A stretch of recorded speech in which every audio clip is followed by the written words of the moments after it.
Last Friday, Elon Musk was on the Joe Rogan podcast, and they do discuss the gold at Fort Knox. Listen to this. What if like half of it's missing? I mean, how do we even know? I don't know. They said the last time they let someone look at it was decades ago. Yeah. They also discuss the US debt clock and how the national debt could be much worse than it seems. I'm going to catch you up on all this craziness right now.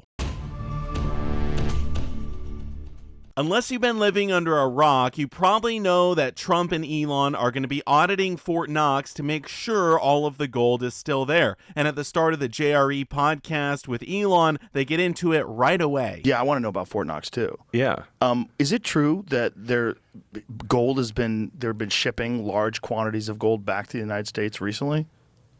I read the same thing you did, probably. Yeah. According to this Zero Hedge post, which came out on Friday, they write gold tumbles, and meanwhile, COMEX vaulted gold is just 1 day away from a record high amid the continued run on physical, which just won't stop. Another 139,000 ounces delivered to COMEX vaults, most this week, bringing the total to 39.3 million, just shy of the all-time high. So there's a lot of gold coming into the USA. It's going into the vaults in New York, and we're probably going to see an all-time high next week. Very interesting. And after this, they ask the Grok AI about the gold at Fort Knox, and she kind of dodges it. I said, what is in Fort Knox? You know, the gold and all?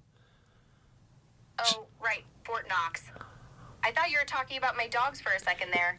Yeah, she doesn't want to answer the question. She's clever. So I went ahead and asked Grok, the same AI chatbot, about the gold in Fort Knox, and here's the answer that I got. Now, I'm not going to read the whole thing, but essentially it says, officially, yes, the gold is still there. However, skepticism persists due to the lack of regular, transparent audits. Without a new, comprehensive public audit, something not conducted in over 70 years, it's impossible to verify the exact status with absolute certainty beyond official statements. For now, the best available data indicates that the gold is still in Fort Knox, undisturbed in its reported quantity. But they do say it is impossible to verify. So a little bit later in the podcast, maybe an hour in, they bring up Fort Knox once again. Yeah, this is why I think like a tour of Fort Knox would be awesome. Like a live tour of Fort Knox where we can actually see, it's like, is the gold there or not? They say it is. Like, is it real? Or did somebody spray paint some lead, you know? Imagine if it's not.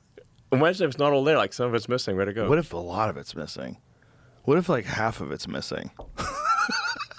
I mean, how do we even know? I don't know. They said the last time they let someone look at it was decades ago. Yeah. Well, I believe the last formal audit was in the 50s. So I'm like, okay. Oh my God! Just think about all Maybe the other we should check things it again. Maybe. Yeah.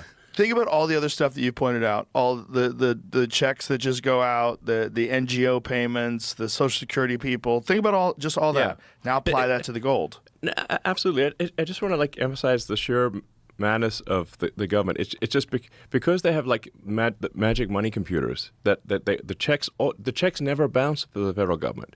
So you don't have the normal corrective mechanism that you'd have for a company or for an individual. The checks just always clear.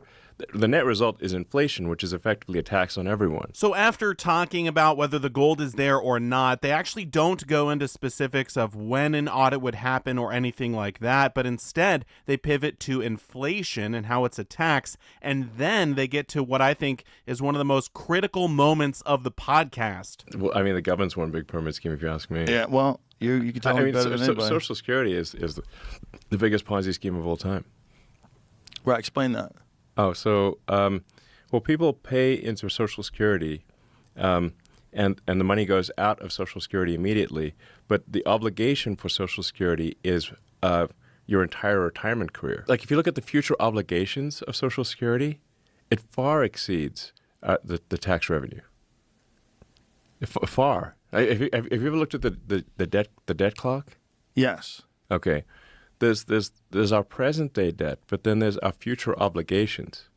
So when you look at the future obligations of Social Security, the actual national debt is like double what people think it is because of the future obligations. So you have more people who are retired and that live for a long time and get retirement payments. So the future obligation. So however bad the financial situation is right now for the federal government, it will be much worse in the future. That is a powerful statement, much worse in the future. So let's break this down. We're at the U.S. debt clock. We've got the national debt here, $36.5 trillion.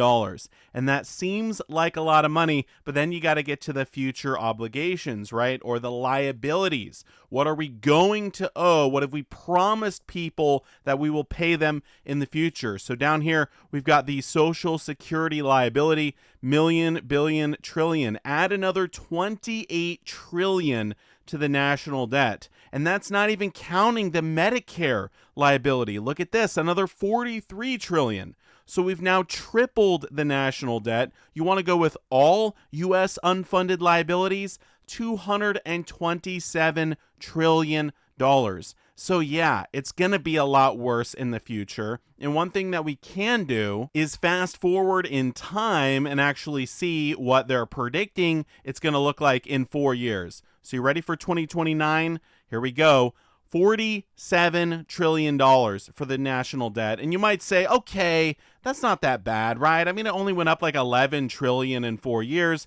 No big deal. Well, look at the liabilities. We've got Social Security, 36 trillion. Medicare, 57 trillion. Total U.S. unfunded liabilities, $309 trillion.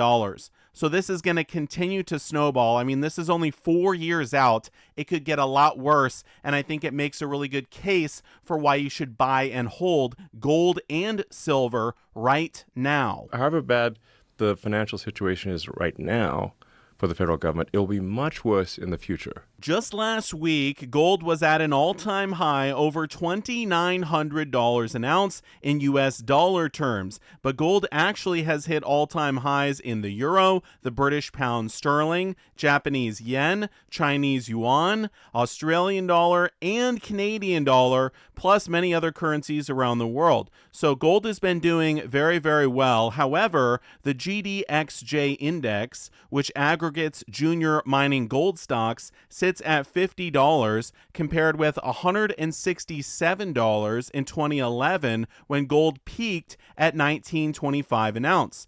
Today, the spot price of gold is 50% higher, while the GDXJ is down more than 66% from its peak. Today's sponsor, Gold Mining Inc., is trading within a few cents of its 5-year lows set during the March 2020 global panic. As of February 26th, Gold Mining Inc.'s market cap is $155 million US dollars with no debt and $145 million in cash and equity holdings. Gold Mining Inc. owns 80% of USGO and just over 12% of GROY.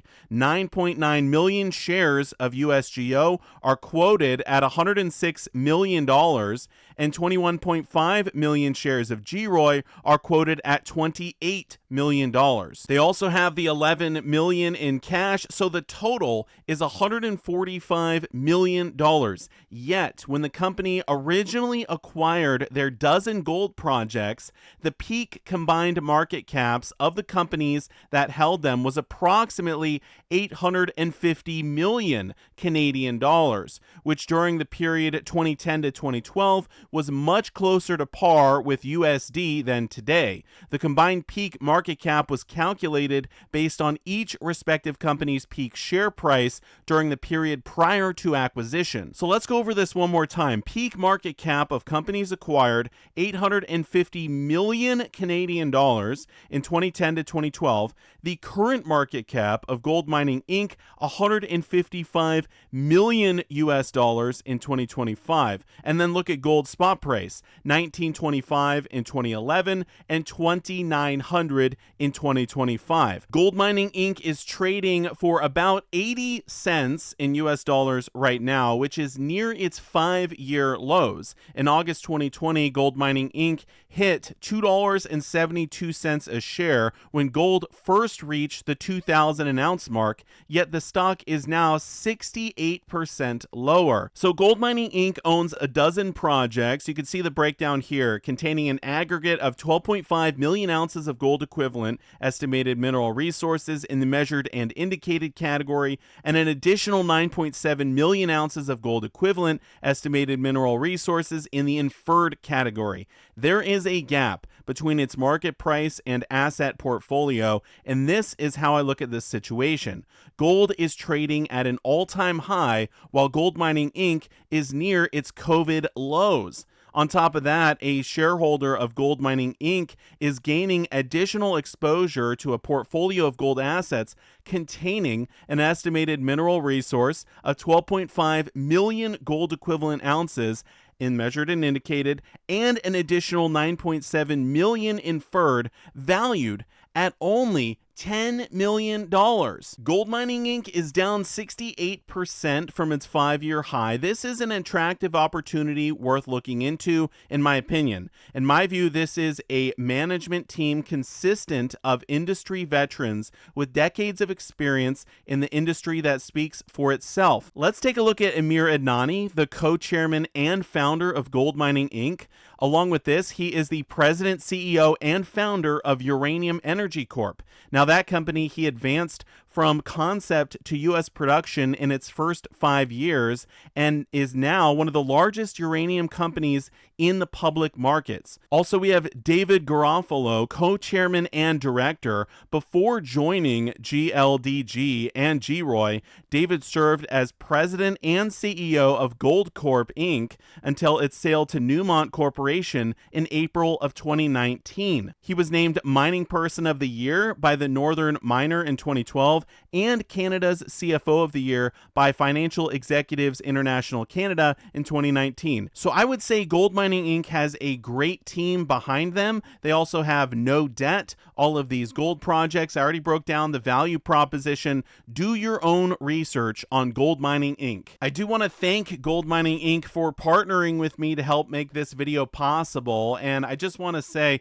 when it comes to investing in silver or gold, investing in these junior mining companies can be more risky than just buying the physical metals itself, but it can be more profitable as well. So always do your own due diligence, do your own research on anything that I talk about. And look, I'm really happy that Elon is still talking about the gold audit at Fort Knox, and it was great that he brought up the US debt clock as well. But I want to know, when are Trump and Elon actually going to do the audit? When do you think it's going to be? Let me know down below in the comment section. Lastly, I want to bring up this post by Josh Fair, the CEO of the Scottsdale Mint. He says, a lot of people are talking about gold, but not yet grasping why. We are entering a new phase in American history. I will call it now. A gold renaissance of physical ownership is coming this decade. Well, I certainly hope so. And hey, if there are any updates on this Fort Knox gold situation, I'll be sure to do another video.